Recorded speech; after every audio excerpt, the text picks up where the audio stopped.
Trusted gold buyers మీరు తాకట్టు పెట్టిన బంగారాన్ని విడిపించి ఈ రోజు ఉన్న మార్కెట్ ధరకు కొనబడను. నిన్ననే రాశాను ఒకటి, వాక్యాలకి కావ్యాలకి ఫుల్ స్టాప్ పెట్టేది మనిషి, జీవితాలకి ఫుల్ స్టాప్ పెట్టేవాడు భగవంతుడు మాత్రమే. అలాగా శ్రీదేవి డెత్ తర్వాత రాశారా? శ్రీదేవి డెత్ మిమ్మల్ని కూడా కదిలించింది. కానీ కింద రాశాలండి, సూయిసైడ్స్కి ఇది వర్తించదని.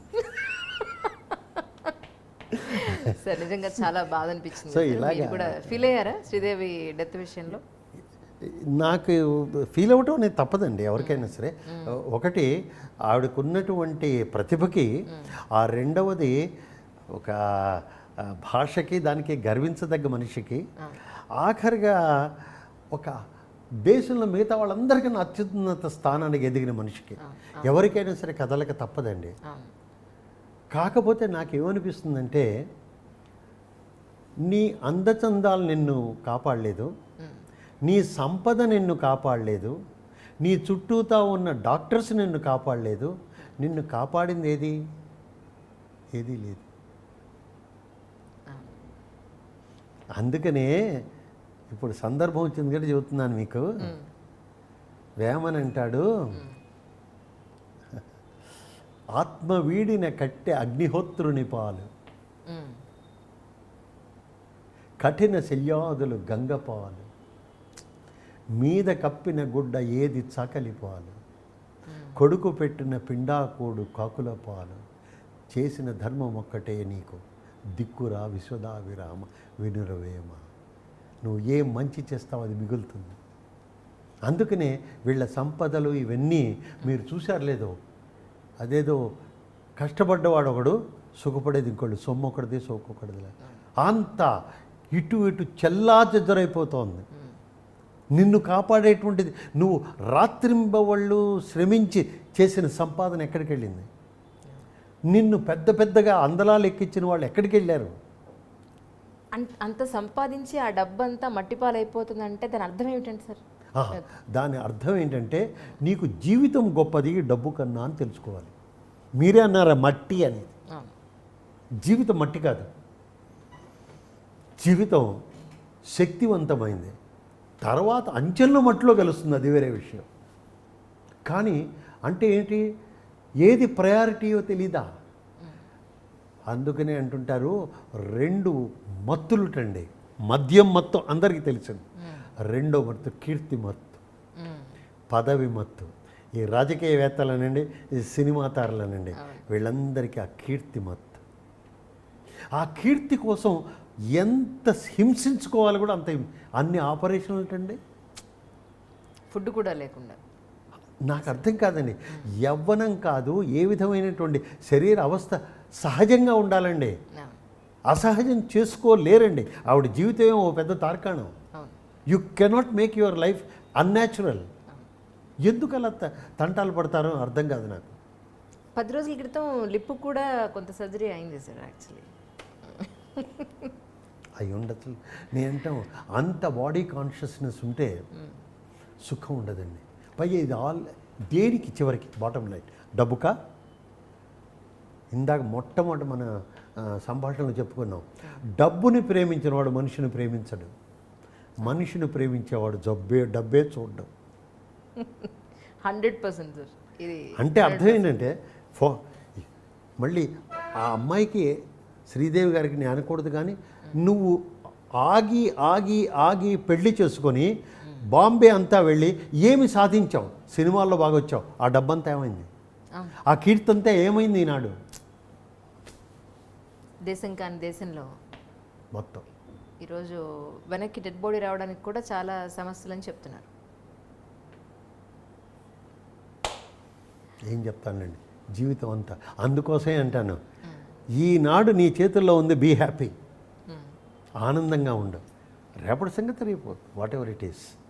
కొద్దిగా ప్లాన్ చేసుకొని ఉండాలి, అది నే కాను. ప్రణాళిక వేరు, దాని మీద నువ్వు విపరీతమైనటువంటి ఆందోళన వేరు. No, nothing. ఆఖరిగా ఈ మాట చెప్పి ముగిస్తాను. తప్పకుండా సార్. జాన్ లెనన్ అని ఒక ఆవిడ 5 ఏళ్ల ప్రాయంలో ఉండగా తల్లి చెప్పిందిట, the goal of life is happiness అని. జీవితానికి లక్ష్యము ఆనందము అని చెప్పిందట. ఆ అమ్మాయి పెరిగి పెద్దదై స్కూల్లోకి వెళ్ళి 10th స్టాండర్డ్ అంతా అయిపోయాక ఆ రోజు ఆఖరి రోజు స్కూల్లో టీచర్ గారు వారందరిని అడిగారు, పిల్లలందరినీ మీ జీవితంలో లక్ష్యం ఏంటి, what is goal of your life. అందరూ ఏదేదో రాశారట. టీచర్ అందరి సమాధానాలు చూసి ఈ అమ్మాయి లెనన్ గెటప్ అందట. లేచి నుంచో నువ్వేం రాసావో నీకు తెలుసా అని అడిగిందట. నీకు అర్థమైందా నువ్వేం రాసావో అని అడిగిందట. లెనన్ అందట, టీచర్ మీకే జీవితం అంటే ఏంటో అర్థం కాలేదు, దట్ ఈస్ హ్యాపీనెస్. కాబట్టి అందరు ఏం చేసినా హ్యాపీనెస్ లేకపోతే దానికి అర్థమే లేదండి జీవితం. అండ్ ఆల్సో మీరు నాతో అగ్రీ అవుతారనుకుంటాను, హ్యాపీనెస్ ఈజ్ ఎ చాయిస్ అండి, ఎవరి మీదో డిపెండ్ అయి ఉండదండి. ఒకనొక డైరెక్టర్ గారు ట్రాన్స్ఫర్ అయ్యి ఇంకో కంపెనీకి, తమ కంపెనీకి ఇంకో బ్రాంచ్కి వెళ్తే ఆయనకి వెల్కమ్ ఇస్తుంటే ఆయన ఫ్యామిలీతో సహా భార్యతో సహా వచ్చి అది సాయంకాలం వెల్కమ్లో ఉన్నారట. ఆయన ఇలా నుంచొని ఉన్నారట, ఏదో జ్యూసు డ్రింక్స్ ఏవో జరుగుతుంది.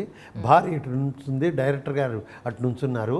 భార్యని మిత్రులందరూ వచ్చి అడిగారట మిగతా వాళ్ళు, మేడం గారు మీ భర్త మిమ్మల్ని హ్యాపీగా చూస్తున్నారా అని. ఆవిడేముందో తెలుసండి, నో అందిట. ఆయన చేతిలో గ్లాస్ కింద పడి అయిపోయాడు. నో అన్నాడు. ఓకే, అదేంటండి మేడం అని. He will support my happiness but he cannot create my happiness. My happiness is my choice. నా జీవితంలో నా ఆనందం నా చాయిస్. ఆయన కేవలం నాకు సపోర్ట్ అంతే. He is not responsible for my happiness.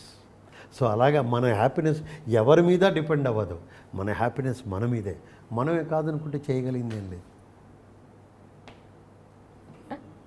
Sir అంటే ఫైనల్గా మీరు ఇటు పేరెంట్స్కి కానీ, నేటి యూత్కి కానీ, డాక్టర్స్కి కానీ, టోటల్ సమాజానికి మీరు ఏం చెప్పాలనుకున్నారు మీ మాటల్లో? మనం అనుకొని రాలేదు, అనుకొని వెళ్ళాం. మధ్యలో జీవిత ప్రయాణం మన చేతిలో ఉంది. దీన్ని మన ప్రయాణం మనం ఆనందిస్తూ మనం వెళ్ళిపోయాక కూడా ఆహా ఎలా బ్రతికాడరా అని అనిపించుకోవాలి. ఎలా ఉన్నాడు దేశానికి వాటికి శభాష్. అందుకనే భగవంతుడు మనిషి తన దగ్గరికి వచ్చినప్పుడు మరణం తర్వాత అంటాడట, నీకు చక్కటి దేహాన్ని ఇచ్చాను, చక్కటి ప్రపంచాన్ని ఇచ్చాను, నువ్వు అడగకుండానే ఆహారాలు పండ్లు ఫలాలు ఇన్ని తయారు చేసి ఇచ్చాను నేను నీకు, నీ జీవితాన్ని ఏం చేసావురా అని అడుగుతాట. అక్కడికి ఆయన దగ్గరికి వెళ్ళినటువంటి మనిషి బోర్ని ఏడుస్తాట, ఏం చేసావు నీ జీవితాన్ని. ఈ మాట నేను ఒక విద్యార్థుల ముందు చెప్పాను నేను. అప్పుడు ఒక విద్యార్థి లేచి, సార్ మీరే కనుక దేవుడు ఎదురు నుంచుంటే మీరేం చెప్తారు? దేవుడితో ఒక్కడే మాట చెప్తాను, నీ బిడ్డగా బ్రతికానని చెప్తాను. I lived like your son. అంతేగాని ఎవరికో అనర్థాలు కలగజేసి బాధలు కలగజేసి వాళ్ళని క్షోభ పెట్టి వీళ్ళని క్షోభ పెట్టి గవర్నమెంట్ని చీట్ చేసి వీళ్ళని ఇలాంటివి ఏమీ లేదు. When you want to be happy don't do all this. That is my thing. ఆనందమే లక్ష్యమే కనుకైతే హాయిగా ఉండు. ఎటువంటి దాంట్లోనూ సామాజిక వ్యతిరేకమైనటువంటి వాటి ఎన్నిట్లోనూ ఎందుకు వెళ్ళకు. This is my thing.